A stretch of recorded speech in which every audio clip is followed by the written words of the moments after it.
to always find himself or herself in the pubs, not in the laboratories, not in the class, always in the pubs. And the student is very sharp, acutely sharp, but always find himself or herself in the pubs, because which always fails in the class, right? Okay, generally speaking, do you expect this child to become a professor or Nobel laureate in physics? Not really. Okay. Now there's another child who says that I want to become Nobel laureate in physics. So industrious, studying, always with book. But after graduating from the university, this is mathematical skill. What is 2 plus 10? What is 2 plus 10? 22. This is his skill. Can you expect that this child is going to become the Nobel laureate in physics? Not really. Why? Why the first person is not competent to become Nobel laureate? Why not the first person? Because intelligence is there, but what is lacking? Motivation, the driving force is lacking. But the second, what is lacking? Driving force is there, but intelligence is lacking. So there's a third child who says, I want to become Nobel laureate in physics, acutely bright, and always studying, discussing, and then the meeting with the professors, attending the conferences on physics, right? So this third child, what's the possibility for the child to become a professor and eventually become a Nobel laureate? Possibility is great, right? So the point is that to accomplish the goal, we need to accomplish the noble goal, we need two things. One, the sharpness to reach there, the sharpness. Other one, the driving force must be very intense, right? These two must be there. Likewise, which goal is more difficult? To achieve full awakening or to become a professor in physics? Full awakening is more difficult. Which means that the driving force must be very intense, strong. Bodhicitta grounded with renunciation. And the sharpness required is the wisdom of emptiness. So these are three things required, right? Okay. Oftentimes people have a miscommunication, or not really miscommunication, misunderstanding of what is renunciation. People say renunciation, okay, Buddhism is about renunciation. What is renunciation? Oh, renunciation means to renounce your happiness. You should not, you should not have good food, good house, good cars, right? And then some people they also do like this. Okay, now I'm into Buddhism, right? Now I'm into Buddhism. Earlier, the girls, they have very nice earrings, even the earrings are gone, right? And then the hair's usually well kempt, and then hair's shabbily coming, and then the dress usually very nice, and then I'm now into Buddhism, even the dress is very shabby. I mean, the dress that you have, it becomes like a kitchen cloth. You make a food and your hands are dirty, you wipe it on your cloth, you lose the interest. So this is a disaster. This is a total, let's say, the misunderstanding of what Buddhism is. So why this misunderstanding is happening? On the basis of the concept renunciation. Renunciation doesn't mean to renounce your happiness. Right? Let us not forget this. What for have we come to Buddhism? Hey, what for have you come to Buddhism? What for have you come to, what is that? Daily Friends of Israel, Defy. What for have you come to Defy? Hey, Defy, I have so much of happiness. Please teach me how to get into my happiness. Is this how you come to the Dharma centers? No, right? I have so much of problem. Please teach me how to get into my problem. This is how we presented ourselves, how we connect ourselves to the Dharma centers. If that is how we came, let us not forget that the Dharma centers, the teachers, should have the responsibility to help you to get into fears, not to get into happiness. If you have a good, say the good meals once every week or month, right? Teachers should not stop you from having that, right? So Dharma centers and teachers, they should help us how to how to get into her fears, how to renounce her fears, not how to renounce your happiness. This is not a connotation. So many people, they have connoted, oh, now you're into Buddhism, right? Buddhism, you're into Buddhism, yes, I'm into Buddhism, then you become more serious, right? And then, okay, I'm actually organizing a birthday party, are you allowed? Right, this is so naive understanding of Buddhism. It doesn't mean to renounce happiness, right? Let us not forget this. Renunciation means what? To renounce your suffering, to renounce your miseries, to renounce your fears. This is the point. Let us not misunderstand. So because of this, many people have a misunderstanding that Buddhism is self-denial. You're getting it? It is not a self-denial. It's to deny. Not deny, it is to renounce your suffering, not to renounce your happiness. Let us not forget this. Okay. With this, knowing what the three principal paths are, renunciation, bodhicitta, and the wisdom of emptiness. Okay, let me put it from a different angle. Which is so important. Our mind. How finally enlightenment is your mind. Samsara is also our mind. Right? It is oftentimes because of this that the great teachers like Arjuna, they say that samsara and nirvana, freedom from suffering, these two are same. What's the meaning? Does it mean that samsara suffering is nirvana or nirvana is suffering? No, this is not a connotation. Again, many people read it literally at face value and they get it wrongly. So, what's the idea? Okay, let's say group A and group B. Group A and group B. Okay, let's say that how many of you have been to Mount Kailash? Raise your hands. Mount Kailash. Mount Kailash? No. Okay, let's say Mount Kailash. Mount Kailash is a beautiful mountain. It's a very holy mountain, very, very holy for the Buddhists as well as Hindus. It's a very holy mountain. And of course the snow is a fresh snow-capped mountain. It's beautiful. Okay, so I would say that the Leorala says that okay, we'll all go to Mount Kailash for pilgrimage, right? Okay, so Leorala is going to take us to the pilgrimage. For that matter, Leorala warns us that be careful, Mount Kailash, because of the snow and the brilliant sun, there could be what is sunburn, what do you call it? Sunburn, glare. The glare, okay, so there's going to be acute glare, so you have to buy the special goggles. Special goggles. You go to two shops, right? One, Japan, the Japanese shop, made in Japan shop. Other one is another shop. I don't want to say which shop. Okay. One is made in Japan shop or made in what? Made Israeli? Israel is also very good. Made in China. Okay, I don't want to go into politics. Okay, let's say one high quality goggles and the other very low quality goggles. High quality goggles is so good and the other goggles is very murky. Okay, group A and group B. Group A gets to that shop with the very high class goggles, and the group B with the very cheap goggles and very murky. So both of us we went there, and group A looks at the snow mountain, the Mount Kailash.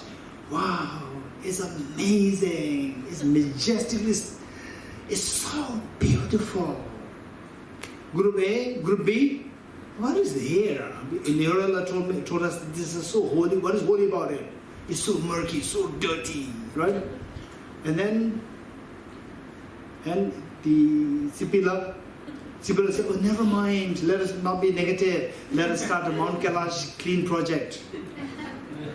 Right? Mount Kailash clean project. We'll start a project. Right? Clean project. Group A, what project? It's always very clean there. Look, Group A is seeing so beautiful, this is Nirvana. Group B is seeing so dirty, this is Samsara. Tell me.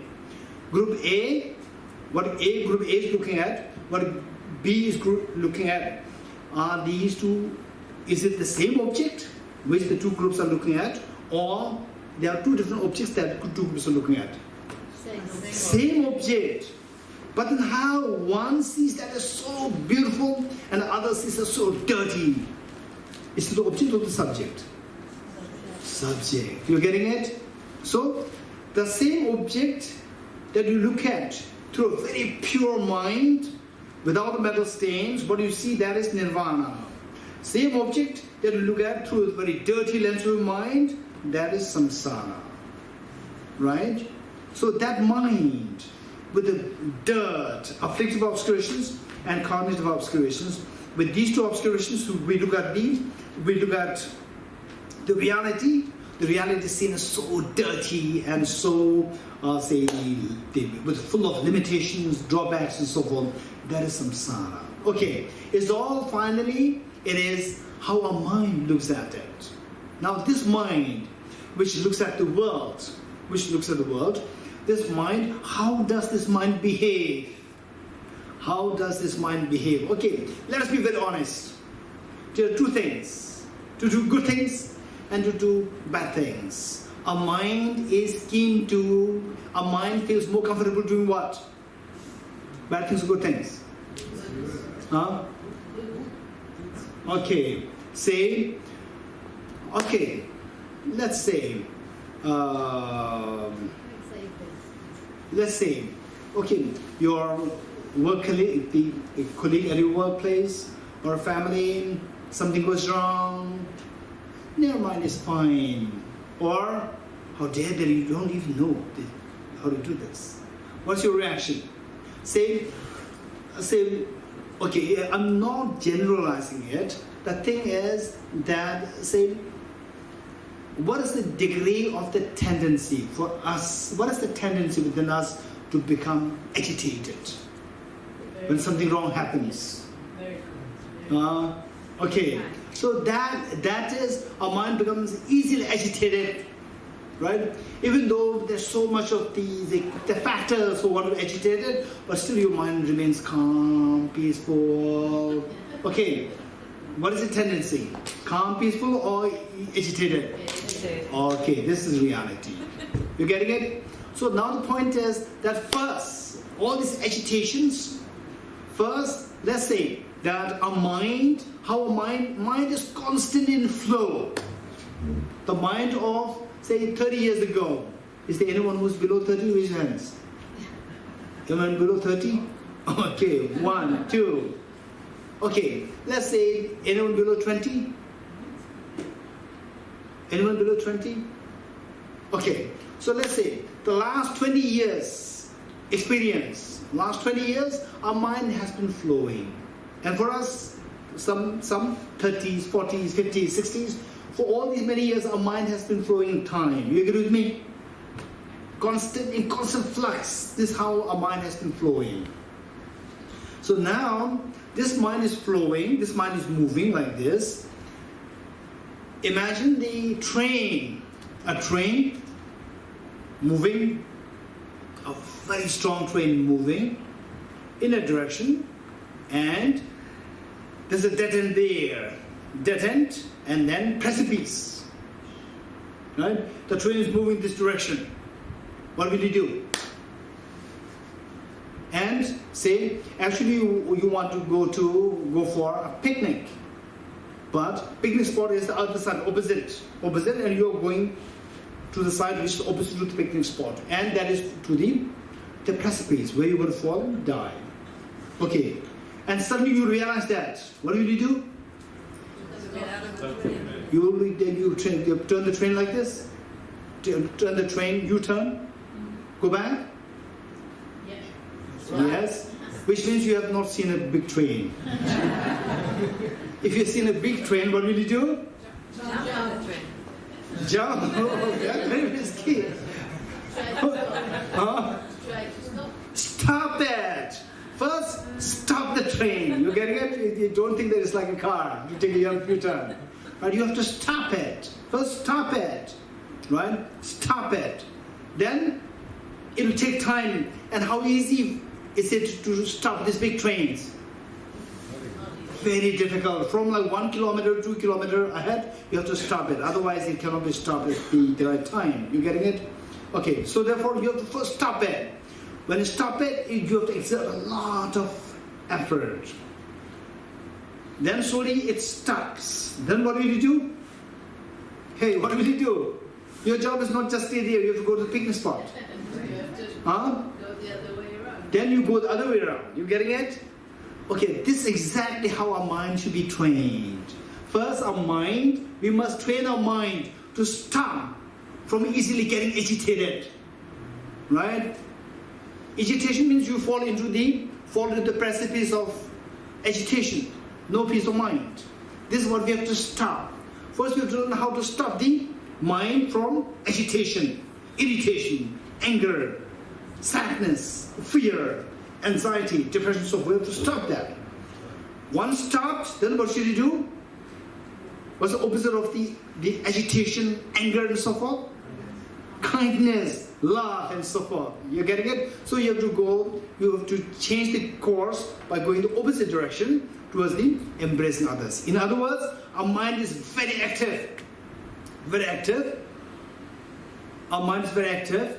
And the activeness of the mind has to be discouraged, has to be stopped.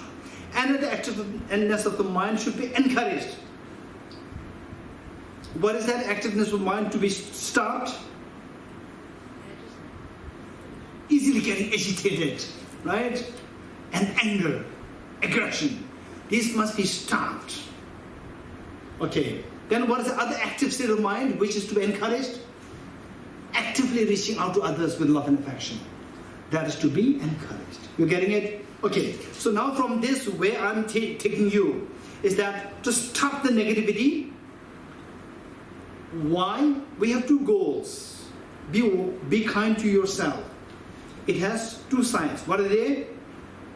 To get rid of all the fears, and the other one to have the maximum happiness. To get rid of all the fears are attracted by the aggression, primarily aggression of the mind.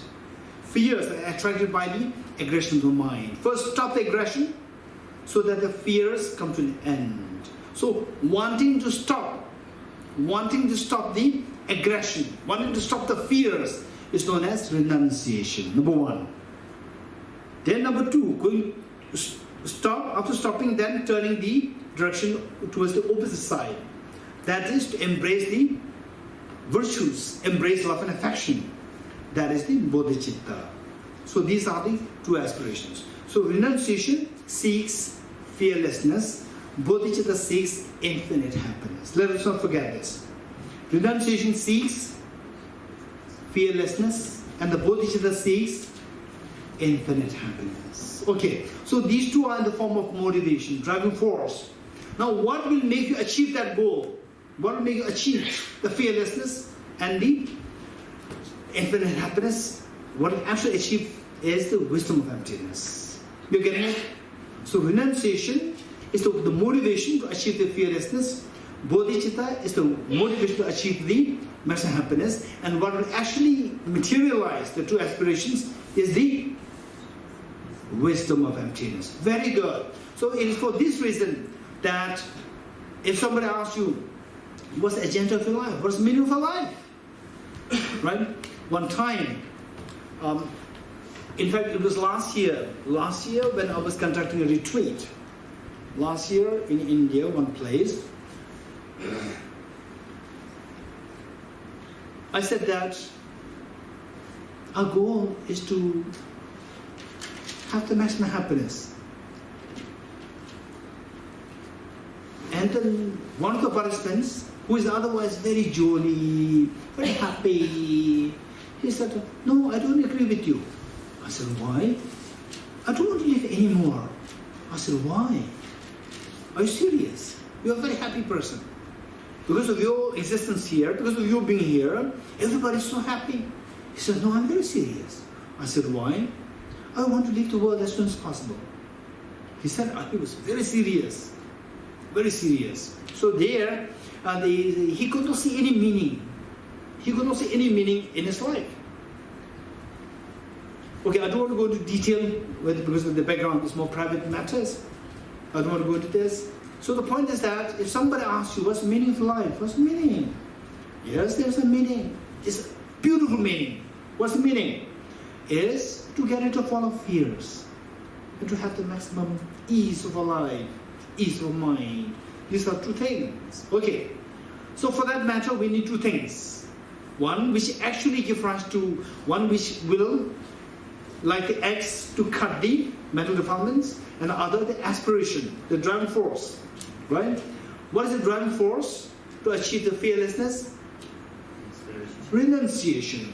What's the driving force to achieve the maximum happiness? Bodhicitta. And then these two aspirations, what is the X, sharp X like, in order to really achieve that goal by cutting the two mental defilements? What is that? Wisdom of emptiness, the realization of the wisdom of emptiness. So therefore, from this, what we have learned is that should anybody ask you the question, what's the meaning of a life?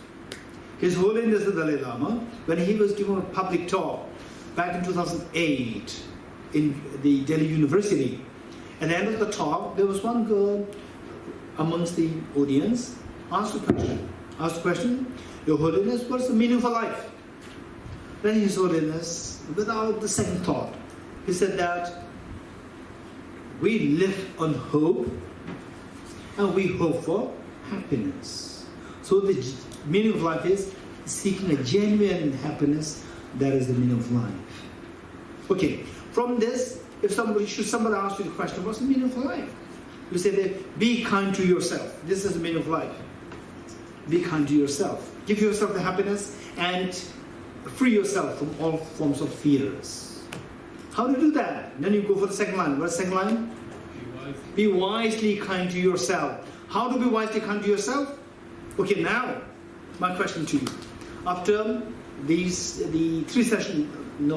sessions and session now, if you are to summarize all what we have done thus far, the question, the summary should come in the form of answer to the question, how can I be wisely kind to myself? What's the meaning of wisely kind to myself? Anybody? How to be wisely kind to myself? Just say from what you learned, summarize what you learned the two sessions plus this session. So identify the causes of fears and get rid of them. By identifying the cause of fears and getting rid of them, by what? How to get rid of them? By embracing the three principal paths. By embracing the three principal paths. Renunciation as a motivation to get rid of the fears. Bodhicitta to acquire the maximum happiness, motivation to acquire the maximum happiness, and the wisdom of emptiness to actually materialize the two aspirations. You getting it? Okay. So with this in mind, let's turn to page 50 of the textbook.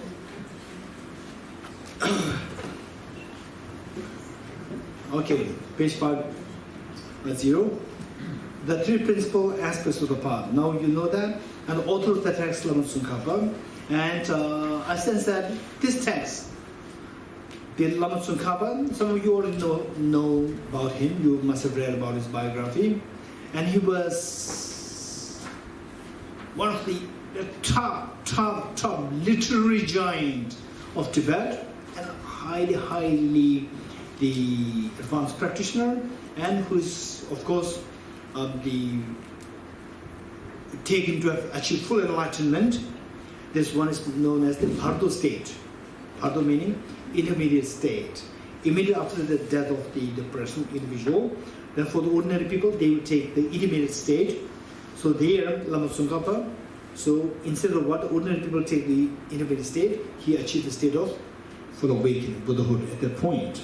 Okay, so I came to, from reading his biography, I came to sense that this text, the three principal parts, was written by him at his last phase of his life, which means that it's an extremely blessed text, very comprehensive, extremely comprehensive.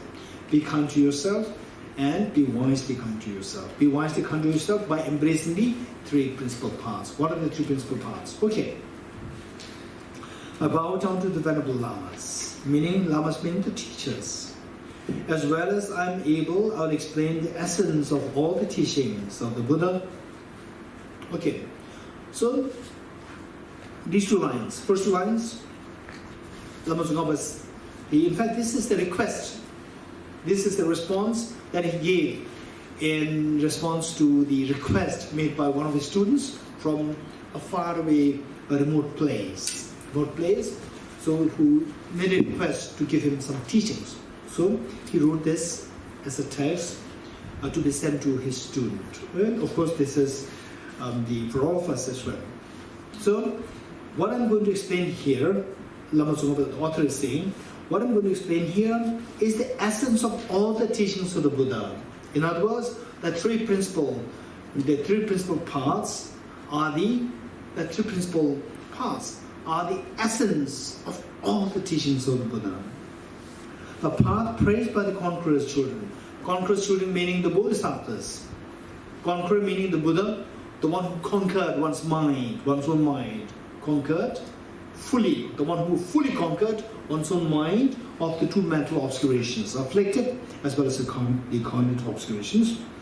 Buddha's children meaning the ones, say the child of the king. The child of the king, why he is very important is because later on this child is going to become the king.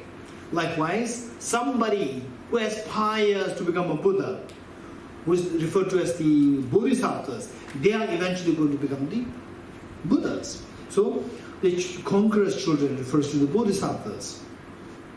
The path praised by the conqueror's children. These three paths, renunciation, bodhicitta, and vipassana, these are the three things which the Bodhisattvas, they praise so much. They say that amazing. Anybody who embraces these three things are the wisest people. The entrance for those who desire liberation. Anybody who really likes to liberate oneself from the suffering, the fears, and so forth, we must enter through the gate of these three paths.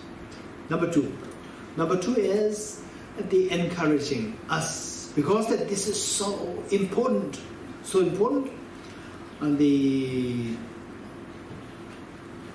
okay, how many of you have that experience? Say, come across a situation where you end up in a place where you don't get any drinking water, and it's a scorching the sun, and the scorching sun, terribly hot, and for a long duration of time you're craving for water, and finally you get a glass of water, and you just treasure this water. Did you ever have this experience? Raise your hands. Yes, 1, 2, 3. Okay, anybody who likes to share this experience? When did it happen to you? Yes? Once we had like a walking trip up north, and it was really hot day, and we were with a lot of small kids, and suddenly we found ourselves just walking in the middle of a mountain, no water, no shades, no trees, and it was really hot in the middle of the summer, and also the fear that the water will end, and so we drank really little, and so finally when we get to the shade and we get for a small Spring. a small spring, wow, it was like so happy, such a relief. Wow. The beautiful place on earth just to get Okay, there. did you follow the experience here? It's beautiful experience. Yes. In fact, this to make the texts feel the weight of these texts.